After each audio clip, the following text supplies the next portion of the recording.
ನಮಸ್ಕಾರ, welcome back to my channel. ಎಲ್ಲರೂ ಹೇಗಿದ್ದೀರಾ?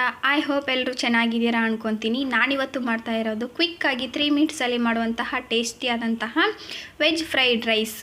ಇದು ವರ್ಕಿಂಗ್ ವುಮೆನ್ಸ್ ಮತ್ತು ಬ್ಯಾಚುಲರ್ಸ್ಗಂತೂ ತುಂಬ ಹೆಲ್ಪ್ ಆಗುತ್ತೆ. ದಯವಿಟ್ಟು ಎಲ್ಲರೂ ಯಾರೆಲ್ಲ ವಿಡಿಯೋನ ನೋಡ್ತಿದ್ದೀರಾ ಶೇರ್ ಮಾಡಿ, ಸಬ್ಸ್ಕ್ರೈಬ್ ಮಾಡಿ ಮತ್ತು ಕಮೆಂಟ್ ಮಾಡೋದನ್ನು ಮರಿಬೇಡಿ. ಪಕ್ಕದಲ್ಲಿ ಇರ್ತಕ್ಕಂತಹ ಬೆಲ್ ಐಕನನ್ನು ಕ್ಲಿಕ್ ಮಾಡಿ ಅಲ್ಲಿ ಆಲ್ ಅನ್ನೋ ಆಪ್ಷನನ್ನು ಸೆಲೆಕ್ಟ್ ಮಾಡ್ಕೊಳ್ಳಿ. ಇವಾಗ ಫಟಾಫಟ್ ಅಂತ ನೋಡ್ಕೊಂಡು ಬರೋಣ ನಾವು, ಬನ್ನಿ. ಗ್ಯಾಸ್ ಮೇಲೆ ಒಂದು ಪಾತ್ರೆ ಇಟ್ಕೊಂಡು ಪಾತ್ರೆ ಬಿಸಿ ಆದ ನಂತರ ಎಣ್ಣೆ ಹಾಕ್ಕೊಳ್ತಾ ಇದ್ದೀನಿ.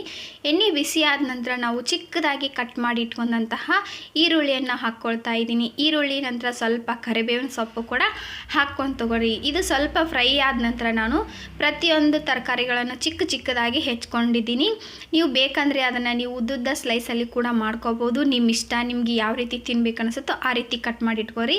ಇದೇನೋ ಬಿಸಿ ಅನ್ನಕ್ಕೆ ಮಾಡಬೇಕಂತ ಅವಶ್ಯಕತೆ ಏನಿಲ್ಲ. ನಿಮ್ಮ ಮನೆಯಲ್ಲಿ ಅನ್ನ ಉಳಿದಿದ್ದು ಎಲ್ಲೋ ಆಫೀಸ್ಗೆ ಹೋಗಿ ಬಂದು ನಿಮಗೆ ಸುಸ್ತಾಗಿದೆ, ನನಗೆ ಅಡುಗೆ ಮಾಡೋಕ್ಕಾಗಲ್ಲ ಅನ್ನೋ ಟೈಮಲ್ಲಿ ಕೂಡ ಅನ್ನಕ್ಕೆ ನೀವು ಈ ರೀತಿ ಫ್ರೈಡ್ ರೈಸ್ ಮಾಡ್ಕೊಂಡ್ರೆ ತುಂಬ ಟೇಸ್ಟಿಯಾದಂತಹ ಲಂಚ್ ಬಾಕ್ಸ್ ರೆಡಿ ಆಗುತ್ತೆ. ಮತ್ತು ಡಿನ್ನರ್ ಕೂಡ ಮಾಡ್ಬೋದು, ತುಂಬ ಟೇಸ್ಟಿಯಾಗಿರುತ್ತೆ. ಬ್ರೇಕ್ಫಾಸ್ಟ್ಗೆ ಕೂಡ ಚೆನ್ನಾಗಿರುತ್ತೆ. ನೀವು ಕೂಡ ಮನೆಯಲ್ಲಿ ಟ್ರೈ ಮಾಡೋದನ್ನು ಮರಿಬೇಡಿ. ಇವಾಗ ನಾನು ಈರುಳ್ಳಿ ಫ್ರೈ ಆದ ನಂತರ ಅದಕ್ಕೆ ಕ್ಯಾರೆಟು ಮತ್ತು ಎಲೆಕೋಸನ್ನು ಚಿಕ್ಕದಾಗಿ ಕಟ್ ಮಾಡಿ ಹಾಕ್ಕೊಂಡಿದ್ದೀನಿ ಮತ್ತು ಹಸಿಮೆಣಸಿನ್ಕಾಯಿ ಕೂಡ ಕಟ್ ಮಾಡಿ ಹಾಕ್ಕೊಳ್ತಾ ಇದ್ದೀನಿ. ಇದನ್ನು ಎಲ್ಲವನ್ನು ಹಸಿ ತರಕಾರಿ ಆಗಿರೋದ್ರಿಂದ ಎಣ್ಣೆಯಲ್ಲಿ ಚೆನ್ನಾಗಿ ಫ್ರೈ ಮಾಡಿ ತಗೊಳ್ಳಿ. ಇದು ಫ್ರೈ ಆದ ನಂತರ ನಾವು ಕ್ಯಾಪ್ಸಿಕಮ್ ಮತ್ತು ಬಟಾಣಿಯನ್ನು ಇದಕ್ಕೆ ಸೇರಿಸ್ಕೋತೀನಿ. ಬಟಾಣಿಯನ್ನು ನಾನು ಒಣ ಬಟಾಣಿಯನ್ನು ನೆನೆಸ್ಬಿಟ್ಟು ತೊಗೊಂಡಿದ್ದೀನಿ. ನೀವು ಹಸಿ ಬಟಾಣಿಯನ್ನು ತೊಗೋಬೋದು.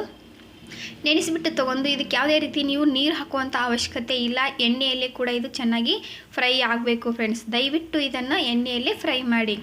ಯಾವುದೇ ಹೋಟೆಲ್ ರೆಸ್ಟೋರೆಂಟ್ ಟೇಸ್ಟ್ಗೂ ಕೂಡ ಇದೇನು ಕಡಿಮೆ ಇಲ್ಲ. ನೀವು ಮನೆಯಲ್ಲೇ ಟ್ರೈ ಮಾಡಿ, ನನಗೆ ಒಮ್ಮೆ ಕಮೆಂಟ್ ಮಾಡಿ ಹೇಗಿದೆ ಅಂತ. ಸ್ವಲ್ಪ ಉಪ್ಪನ್ನು ಹಾಕ್ಕೋತಾ ಇದ್ದೀನಿ ಟೇಸ್ಟಿಗೆ ತಕ್ಕಂತೆ. ನೀವು ಯಾವ ಕ್ವಾಂಟಿಟಿಯಲ್ಲಿ ಮಾಡ್ತಿದ್ದೀರಾ ಅದ್ರ ಮೇಲೆ ನೀವು ಉಪ್ಪನ್ನು ಹಾಕಿ ತೊಗೋರಿ. ಸ್ವಲ್ಪ ಮತ್ತು ಅರಿಶಿನ ಹಾಕ್ತಾ ಇದ್ದೀನಿ.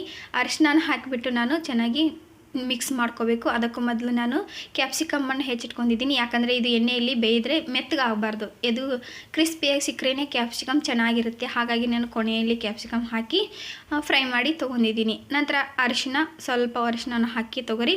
ನೀವು ಬೇಕಿದ್ರೆ ಇದಕ್ಕೆ ಪೆಪ್ಪರ್ ಪೌಡರ್ ಹಾಕ್ಬೋದು. ನಮ್ಮ ಮನೆಯಲ್ಲಿ ಮಕ್ಕಳಿರೋದ್ರಿಂದ ನಾನು ಪೆಪ್ಪರ್ ಪೌಡರ್ ಹಾಕ್ತಾ ಇಲ್ಲ. ಪೆಪ್ಪರ್ ಪೌಡರ್ ಕಂಪಲ್ಸರಿ ಬಳಸಿ. ನಂತರ ಇದನ್ನು ಮಿಕ್ಸ್ ಮಾಡಿ ತೊಗೊಂಡ ನಂತರ ನಾನು ಇದಕ್ಕೆ ಅನ್ನವನ್ನು ತೊಗೊಂಡು ಒಂದು ಬೌಲ್ ಅನ್ನವನ್ನು ತೊಗೊಂಡು ಇದೆಲ್ಲ ಚೆನ್ನಾಗಿ ಮಿಕ್ಸ್ ಆದ ನಂತರ ಸ್ವಲ್ಪ ಟೊಮೆಟೊ ಕೆಚಪ್ಪನ್ನು ಹಾಕ್ಕೋತಾ ಇದ್ದೀನಿ. ನೀವು ಸೋಯಾ ಸಾಸ್, ವಿನೆಗರ್ ಕೂಡ ಬಳಸ್ಬೋದು. ನಾನು ಸೋಯಾ ಸಾಸ್ ಬಳಸ್ತಾ ಇಲ್ಲ, ಯಾಕಂದರೆ ಟೊಮೆಟೊ ಕೆಚಪ್ ಬಳಸಿದ್ದೀನಿ. ಆಮೇಲೆ ನಾನು ಫ್ರೈಡ್ ರೈಸ್ ಪೌಡರ್ ಕೂಡ ಬಳಸೋದ್ರಿಂದ ಬಾಯಿ ಕಟ್ಟಿದ ಹಾಗೆ ಆಗುತ್ತೆ ಎಲ್ಲವನ್ನು ನಾವು ಬಳಸೋದ್ರಿಂದ. ಹಾಗಾಗಿ ಯಾವುದಾದ್ರೂ ಸ್ವಲ್ಪ ಸ್ಕಿಪ್ ಮಾಡಿದರೆ ಟೇಸ್ಟ್ ಸ್ವಲ್ಪ ಪರವಾಗಿಲ್ಲ ಅನ್ನೋ ರೀತಿ ಬರ್ತೈತಿ. ಸೊ ಹಾಗಾಗಿ ನಾನು ಸೋಯಾ ಸಾಸ್ ಬಳಸ್ತಾ ಇಲ್ಲ. ಇವಾಗ ಅನ್ನವನ್ನು ಹಾಕ್ಕೊಂಡು ಇದ್ರ ಮೇಲೆ ಫ್ರೈಡ್ ರೈಸ್ ಪೌಡರನ್ನು ಹಾಕ್ತಾಯಿದ್ದೀನಿ. ಯಾವುದು ಅವೈಲೇಬಲ್ ಇರ್ತೈತೆ ಫ್ರೈಡ್ ರೈಸ್ ಪೌಡ್ರ್ ಅದನ್ನು ಹಾಕ್ಕೊಳ್ಳಿ. ಟೇಸ್ಟ್ ಮಾತ್ರ ಆಸಮ್ ಆಗಿರುತ್ತೆ ಫ್ರೆಂಡ್ಸ್. ನೀವು ಕೂಡ ಮನೆಯಲ್ಲಿ ಟ್ರೈ ಮಾಡೋದನ್ನು ಮರಿಬೇಡಿ, ತುಂಬ ಚೆನ್ನಾಗಿರುತ್ತೆ. ಲಾಸ್ಟಲ್ಲಿ ನಾನು ಸ್ವಲ್ಪ ವಿನೆಗರ್ ಹಾಕ್ಕೊಳ್ತಾ ಇದ್ದೀನಿ, ಯಾಕಂದರೆ ಹುಳಿ ಅಂಶ ಇರೋದ್ರಿಂದ ಚೆನ್ನಾಗಿ ಬರುತ್ತೆ. ಈ ವಿನೆಗರ್ ಇಲ್ಲ ಅಂದರೆ ನೀವು ಅಲ್ಲಿ ನಿಂಬೆಹಣ್ಣನ್ನು ಹಿಂಡ್ಬಿಟ್ಟು ಆ ರಸನೂ ಕೂಡ ಇದರಲ್ಲಿ ಸೇರಿಸ್ಕೋಬೋದು. ತುಂಬ ಚೆನ್ನಾಗಿರುತ್ತೆ. ಟ್ಯಾಂಗಿಯಾಗಿರ್ತೈತಿ, ಟ್ಯಾಂಗಿ ತುಂಬ ಚೆನ್ನಾಗಿರ್ತೈತಿ. ಖಾರ, ಉಪ್ಪು, ಹುಳಿ ಎಲ್ಲವೂ ಕೂಡ, ಮಸಾಲೆ ಅಂತೂ ಫ್ಲೇವರ್ ಇವಾಗಲೇ ಸ್ಮೆಲ್ ಬರ್ತಾ ಇದೆ. ಎಷ್ಟು ಚೆನ್ನಾಗಿದೆ ಅಂದರೆ ನೀವು ಕೂಡ ಟೇಸ್ಟ್ ಮಾಡಿದ ಮೇಲೆ ನಿಮಗೆ ಇದರ ಟೇಸ್ಟ್ ಹೇಗಿದೆ ಅಂತ ಗೊತ್ತಾಗುತ್ತೆ ಫ್ರೆಂಡ್ಸ್. ಇದೇ ರೀತಿ ನೀವು ಮಾಡ್ಕೊಂಡು ತಗೋರಿ. ಪಟಾಪಟ್ ಅಂತ ರೆಡಿ ಆಯಿತು ನಮ್ಮದು ವೆಜ್ ಫ್ರೈಡ್ ರೈಸ್. ನೋಡಿರಿ ಎಷ್ಟು ಚೆನ್ನಾಗಿದೆ ಅಂದರೆ ಅಷ್ಟೇ ಸ್ಮೆಲ್ ಕೂಡ ತುಂಬ ಚೆನ್ನಾಗಿ ಬರ್ತಾಯಿದೆ. ನಾನು ಟೇಸ್ಟ್ ಮಾಡಿದ್ರಿಂದ ತುಂಬ ಚೆನ್ನಾಗಿದೆ. ನೀವು ರೆಸ್ಟೋರೆಂಟಿಗೆ ಹೋಗಿ ತೊಗೊಂಡ್ರೆ ಎಷ್ಟಿದೆ ಅಂತ ನೀವೇ ಲೆಕ್ಕ ಹಾಕಿ, ನಾನು ಅದೆಲ್ಲ ಹೇಳಲ್ಲ.